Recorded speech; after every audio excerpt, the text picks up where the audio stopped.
So powerful believer అనే ఈ యొక్క కార్యక్రమానికి మరొకసారి మిమ్మల్ని అందరూ ఆహ్వానిస్తున్నాను. ఈరోజు ప్రభు మనతో మాట్లాడుతున్న మాట, మన ఆశీర్వాదాలు, మన దీవెనలు చాలా కూడా కొన్ని కోణాల గుండా పోతున్నాయి, కొన్ని సమస్యల గుండా పోతున్నాయి.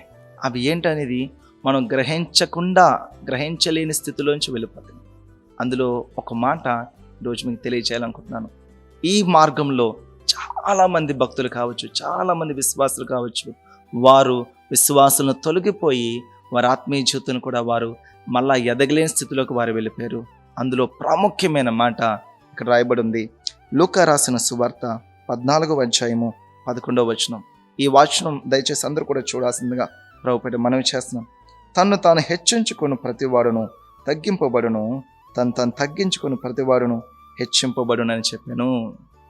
సరే, తాను హెచ్చించుకుని వాడు తగ్గించబడునంటే, తాను తగ్గించుకుని వాడు హెచ్చించబడును.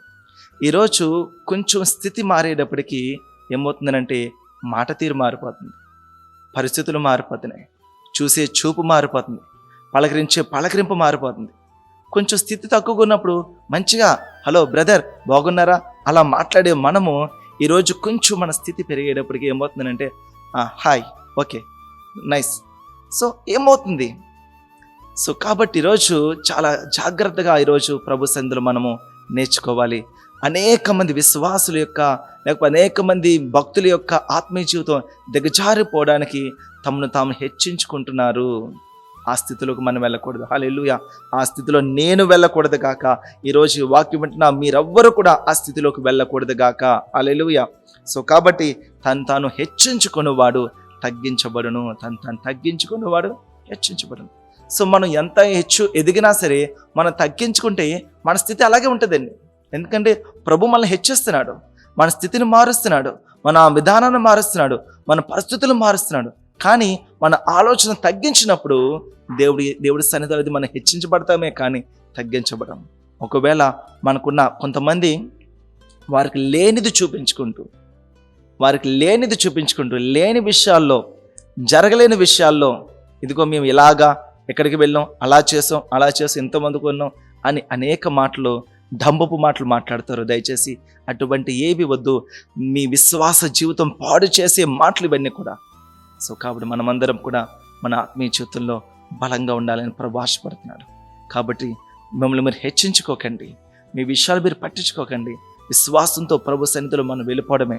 నాకు తెలిసిన అనేక మంది భక్తులు అయితే గవర్నమెంట్ ఎంప్లాయీస్, గెస్టెడ్ ఆఫీసర్స్ వాళ్ళందరూ కూడా నేను వెళ్ళగానే చాలా హంబుల్గా మాట్లాడుతుంటారు. నాకు చాలా ఆశ్చర్యం వేస్తుంది. ఎందుకని అంత హంబుల్ అంటే తాను తగ్గించుకొని కూడా హెచ్చించబడును. ఈ స్థితి ప్రభు ఇచ్చింది కాబట్టి ప్రభు ఇచ్చింది ప్రభు కొరకే. నేను నేనంటూ ఇదే కానీ ఇచ్చిన ప్రభుని స్తుతించాలంటాను. నేను చాలా విషయాలు ఆ విషయాలు నేను నేర్చుకుంటుంటాను. ఇక్కడ ఈరోజు మీ కొరకు కూడా ఈ యొక్క సత్యాన్ని మీకు తెలియచేస్తున్నాను. దయచేసి జాగ్రత్తగా దేవుడు మనల్ని బలపరుస్తున్నాడు. మంచి ప్రార్థన అభిషేకం ఉందా, దాన్ని బట్టి ప్రభు స్తుతించండి. అతిశయపడకండి, హెచ్చించుకోకండి. మీరు ప్రవచనాలు చెప్తున్నారా, దాన్ని బట్టి అతిశయపడకండి, హెచ్చించుకోకండి. మీకు అనేక మంది ఆత్మను సంపాదిస్తున్నారా, హెచ్చించుకోకండి. ప్రభువునే చూడండి. ఒకరైనా 100 మంది అయినా, మనం ఏ స్థితిలో ఉన్నా, క్లర్క్ పోస్ట్లో ఉన్నా లేకపోతే గెస్టెడ్ ఆఫీసర్లు ఉన్నా, మనం ఏ స్థితిలో ఉన్నా సరే ప్రభువును మనం చూచేవారుగా, మనం తగ్గించుకునేవారుగా, వినయముతో విధేయతతో మన విశ్వాసంలో ముందుకు వెళ్ళినప్పుడు ఖచ్చితంగా దేవుడు ఆశీర్వదిస్తాడు. బైబిల్ గ్రంథంలో అనేక మంది భక్తుల్ని, అబ్రహాము ఎంత స్థితిలోకి వెళ్ళినా సరే ప్రభుని హెచ్చించాడు, తను తగ్గించుకున్నాడు. దావీదు రాజు అయిపోయాడు, గొర్రెలు కాసుకునే దావీదు రాజు అయిపోయాడు. రాజు అయినా సరే తను తగ్గించుకుని మందసం ముందు గంతులు వేస్తూ నాట్యం చేస్తాడు. ఎక్కడ తను హెచ్చించుకోలేదు. ఈరోజు అటువంటి అందరూ కూడా, ఈరోజు మనము కూడా విశ్వాసంలో వెళ్తున్నప్పుడు ఎక్కడైనా హెచ్చింపు వస్తుందా, ఎక్కడ రానమ్మకండి. అది మన ఆశీర్వాదకరమైన మన జీవితానికి హానికరమైనది. దేవుడి కొద్ది మాటలు దీవించడం గాక. May God bless you all.